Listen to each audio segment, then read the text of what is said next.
Easter as well, so we'll remember that. Well, we have traversed the terrain of the great themes of Scripture, and then of creation and the fall and the flood. And we've seen the great heights of whom God is as creator and sustainer of all things. And we have seen the great heights of whom our God is in terms of redemption and grace and compassion and mercy. But we have also seen the lows. We've seen the lows. We have seen perhaps the greatest low concerning humanity when we examine the fall, in the rebellion of humanity against the living and true God. We have seen the low of humanity when allowed to follow whatever desires of the inclination of the heart it may have seen fit to give expression, the inclination or trajectory of the heart. We have seen the result of that expression in the judgment of the flood. But even here in that event called the flood, Noah's flood, here we have seen the grand height of God's grace and mercy in saving a few people through an ark. In doing so, we find also another height of God's renewal in the aftermath of a great judgment. Through the flood, a decreation took place as well as a recreation or renewal. Humanity is once again set up to thrive before the living and true God. They are to thrive in relationship to the living God as demonstrated by Noah, as he offered up sacrifices in worship of the Lord once they departed the ark. And with Noah's intercession, the living and true God will not judge the earth in the same way and manner as just happened. The cultural mandate is once again instituted, and humanity is to be fruitful and multiply and fill the earth. We have seen the great themes, and we have also seen the great questions of life being dealt with. We have seen the answers to our beginnings. Where did we come from? Our future and our purpose in serving our Lord and worshiping Him. We have gained a greater understanding of the nature of creation or of reality, the things about us, if you will. We've gained a greater idea of ethics, of right and wrong, and how God is the standard bearer. We have gained a greater idea of the good and who good is. That is, God alone is good. We have gained a greater appreciation of beauty in the garden, in the aftermath of the flood, as the earth is renewed and we see the freshness of living things once again. And we have seen a basis for our knowledge and how we get on in the world, how we know what we know, and the basis of it found in God Himself. And now our focus is on one other event, the Tower of Babel. And before we get there specifically, we need to make a couple of comments, observations regarding the intervening chapter, chapter 10. We find in the intervening chapter what is normally called the Table of Nations. There are YouTube videos, Answers in Genesis, that put out some things that trace Shem, Ham, and Japheth and their sons and where they went, and very enlightening, very interesting if you want to do a little extra work in that. It's very good. Contrary to evolutionary theory, the Scriptures point to a renewal in which the nations of the earth come to be and how that happens. The opening verse of the chapter reads, "Now these are the records of the generations of Shem, Ham, and Japheth, the sons of Noah. And sons were born to them after the flood," obviously daughters as well, but we're looking at how the nations came to be, and out of these sons, how those nations develop. And in verse 5 of 10, we read, from these, that is, their sons, Shem, Ham, and Japheth's sons, from these, the coastlands of the nations were separated into their lands, everyone according to his language, according to their families, into their nations. Still further down we read, these are the sons of Ham, according to their families, according to their languages, by their lands, and by their nations. And then once more at the end of the chapter we read, these are the sons of Shem, according to their families, according to their languages, by their lands, according to their nations. These are the families of the sons of Noah, according to their genealogies, by their nations. And out of these the nations were separated on the earth after the flood. Now I want us to make a special note here of what happens, what transpires, and how this developed, at least in part. Language had already been established. Unlike modern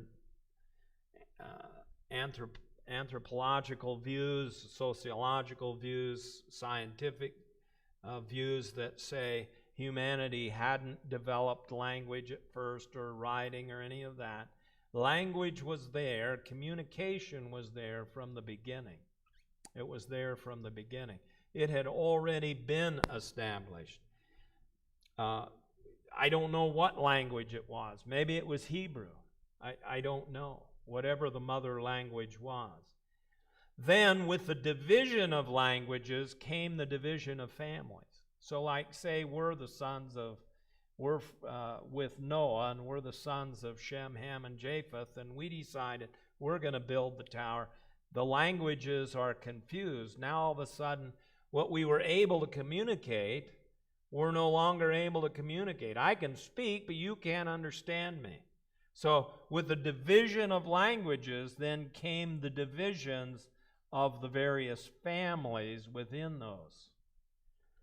And with the division of families came the division of tribes. So, my family understood a particular language, and I would go and search out maybe the Tolberts, and they could speak the same. And so we would form a tribe, but the Neblets spoke something else. So they would form a gathering with others who spoke the same language, and so on. And in so doing, they began to migrate, because obviously we're not going to get anywhere with not being able to understand, so we move away, right, to respective lands, which then developed into nations.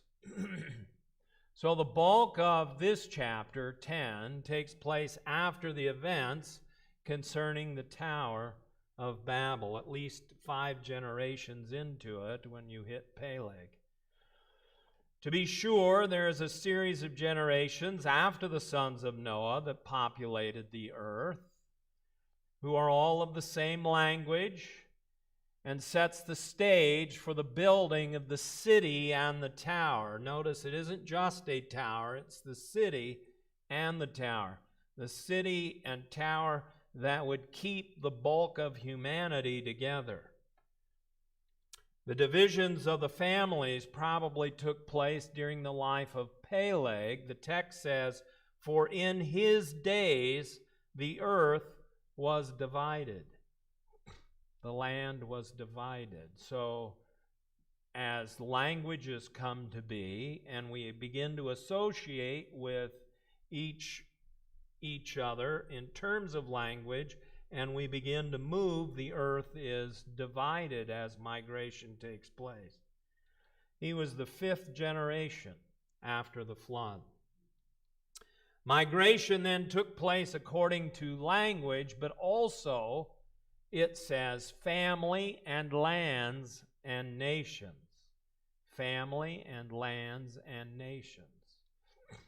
Paul gives us additional insight in Acts 17, verse 26, when he says, "And he," that is God, "made from one man," that is Adam, "every nation of mankind to live on all the face of the earth." All right? So from Adam down through to Noah, from Noah to his sons, to his sons' sons, and then the division began to take place in the life of Peleg. Having determined, that is, still speaking of what God has done, right? So notice that. From one man, every nation of mankind to live on all the face of the earth, having determined their appointed times, right? When it would exist, and then the boundaries of their habitation. So the great mass migrations of humanity took place according to God's plan and purpose. Do you realize that? It was according to His plan and purpose. So I have to stop complaining. It was His plan and His purpose. And each family, being descended from Noah, was to take the knowledge of the living and true God with them and make His name known. And you'd think initially, well, that'd be easy, because they had just witnessed what God had done. And they all joined together in worship at the altar Noah built, and he instructed his family, his sons, Shem, Ham, and Japheth. So they had it. And then they would teach their sons, and they would take the name of God with them. But before all that could happen, something else took place. And we see here a human-centered plan, a creaturely oriented plan, a humanistic plan.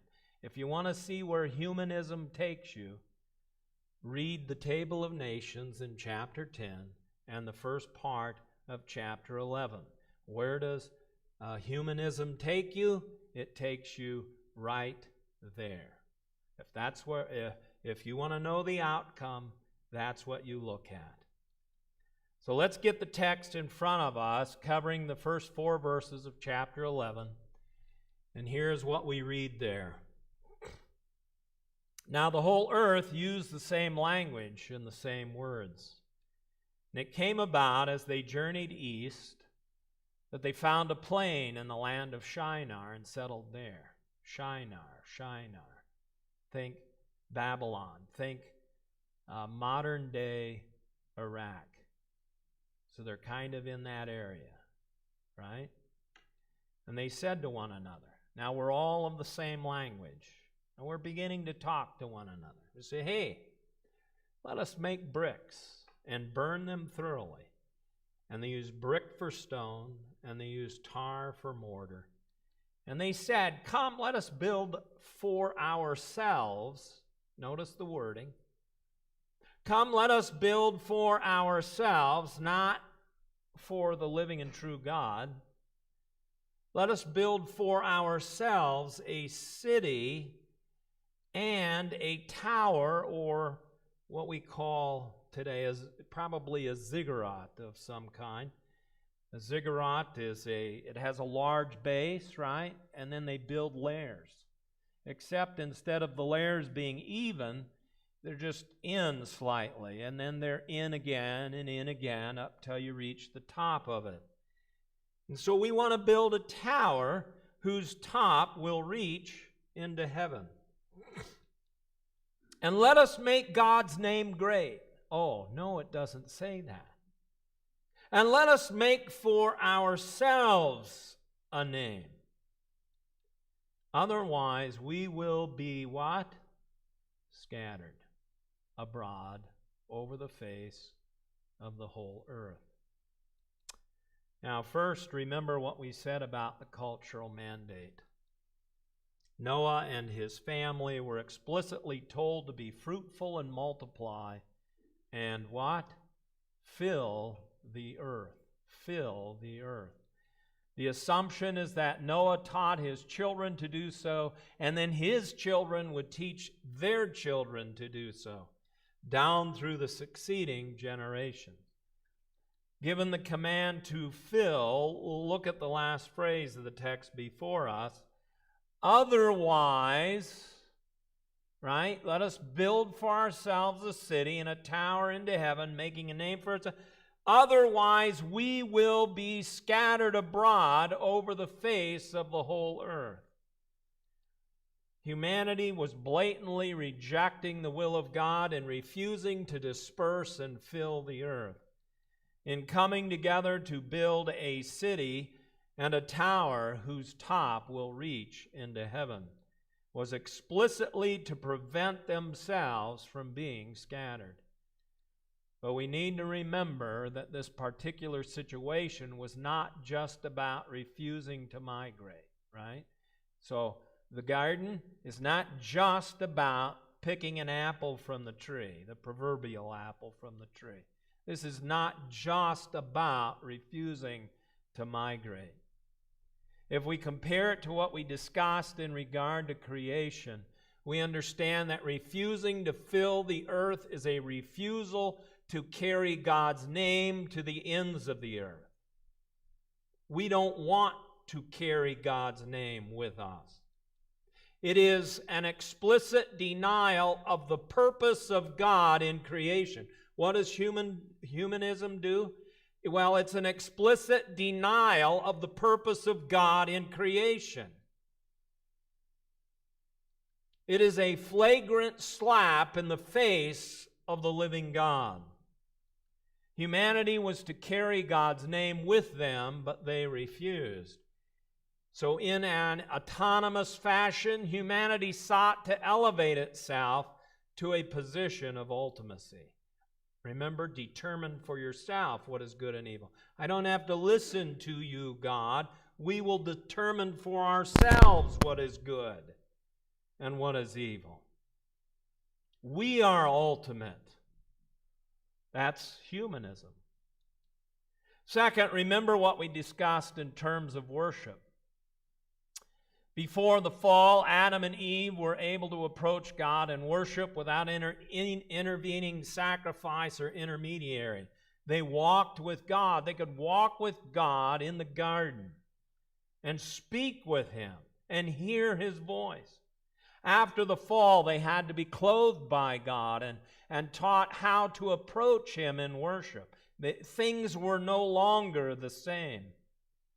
We assume the Lord Himself taught Adam and Eve to approach Him at an altar by sacrifice. They, in turn, would teach their children, who would teach their own children on down the line. And so we read of Cain and Abel approaching God in worship with their respective offerings. And you remember the story of how Abel's offering was accepted, while Cain's offering was rejected. At that point, we observed the downward spiral of humanity that led to the judgment of the flood. The judgment of the flood came because humanity rejected the truth of God. And what did they do with it? They exchanged it for the lie, and they worshiped and served the creature rather than the Creator. In the aftermath of the flood, Noah once again approached God in worship at the altar with offerings. And in so doing, he taught his own children how to approach God in faith and in worship. His children were to do the same for their children, and they would do the same for their own children on down the line. And thus, true worship would be spread throughout the earth as the people multiplied and filled the earth. In true worship, God's name is front and center. God's name is magnified, and His name is made known. But there was a problem. There was disobedience. And remember what we said about disobedience?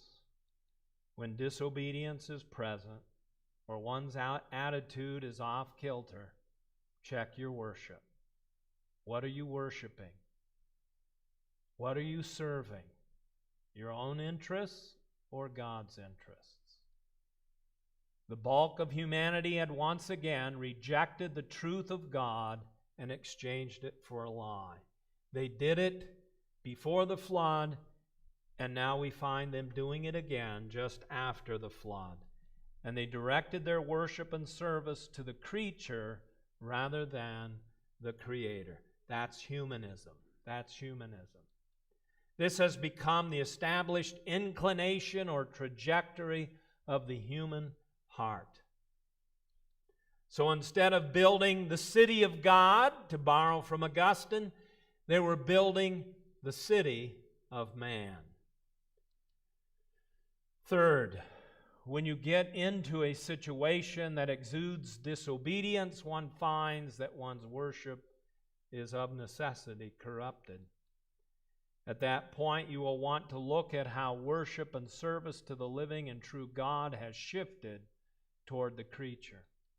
Here we find their service and worship connected to making what? A name for themselves. Worship and service. How are we going to serve ourselves?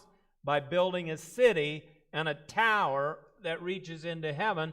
We will make a name for ourselves, you see. That's their service and worship.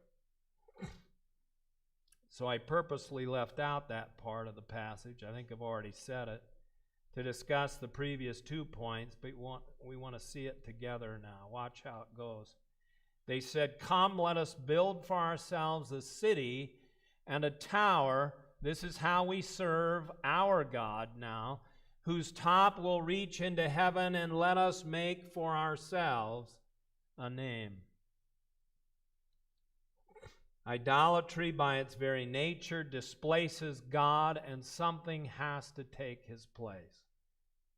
Something will fill the vacuum. Everyone is religious. Everyone worships something. It's either the living and true God or some form of the creature in art, thought, or action, or whatever else, and their service and worship go together. What is it that takes God's place? It is always some form of the creature. And what is it in this case who is taking the place of God? It is the bulk of humanity that has given themselves over to building the city and the tower into heaven. I want to emphasize this important point. When you are not worshiping the one true and living God, then you are worshiping some form of the creature. It's inevitable. You are exalting, in doing so, you are exalting the supposed autonomy of man, the creature, over God and his ultimacy. Just like Eve, Lord, or God, I get to stand in judgment of you and determine for myself what is good and what is evil, you see. Humanity in its fallen state always seeks to put itself over its Creator in terms of knowledge. Often in debates, you'll hear the atheists say, well, if I were God, I would not do this. Well, that's just saying I have more knowledge and wisdom than God, and they don't. Power, ability. I will take charge and I will enforce what I want to enforce, and wisdom and ultimacy. I am the final arbiter of what is good and what is evil. And that is the story of fallen humanity. This idea or theme, if you will, of one's name or the name of God is key. You could trace that throughout all of Scripture. It'd be a lifelong study, I think. When you see the creature seeking to make a name for itself, it is an undesirable quality. When you hear someone say, oh, I want to make sometimes they say it literally, I want to make a name for myself. I want to see my name up in lights. I want to see my name published or whatever you see. It is an undesirable quality. It is not some kind of innocent activity of men. Rather, it is the fallen trajectory of putting oneself over the living and true God. What is the bottom line here when you think about the name? The bottom line is that if you are consumed with making a name for yourself, you cannot be making a name that is bearing witness for the one living and true God. It's incompatible. And of course, that was the whole purpose of the cultural mandate. It was a means whereby the whole earth would be filled with the glory of God, and His name would be made great. The trajectory of the bulk of humanity had once again taken a downward spiral. And as we have seen before in terms of Adam and Eve and their son Cain and their descendant Enoch and the pre-flood civilization of earth, God seeks to evaluate the situation. As we wrap up our thoughts together with the onset of building the tower, humanity demonstrated that God's evaluation was accurate. God always is accurate. The inclination or trajectory of the human heart is one that moves away from God toward self or the creature. The inclination or trajectory of humanity was to be one that lived lives honoring to God and being grateful. Before the flood, humanity had rejected that fundamental truth and became humanistic in their orientation. Humanity rejected God's plan for itself by refusing to fill the earth. Because they rejected God's plan, they would not subdue or rule in His name either. Oh, they would subdue and rule, but not in His name. What would they do? They would rule and subdue in their own name. In common purpose, humanity sought to usurp God's position of sovereignty and power and authority over all things. Instead, they took it upon themselves to be the end-all and be-all. That's humanism. The question naturally arises, how would the living and true God respond? For as far as humanity was concerned, in building the tower, where we're leaving it right here, humanity would accomplish their purpose over God's purpose. Father, and we continue to think about your word and the activity of humanity and what they do, and seeking to exalt self over you, Lord. We see it happening even now.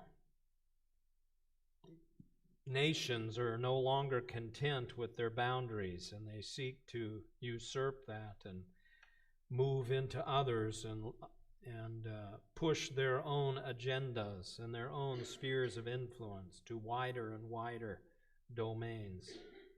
And there's pushback, and there's war and fighting. Lord, help us as believers in Jesus to cut through all of that and to see it for what it is, not only on a macro scale and a large scale between nations, but also in a micro scale between human beings and what we do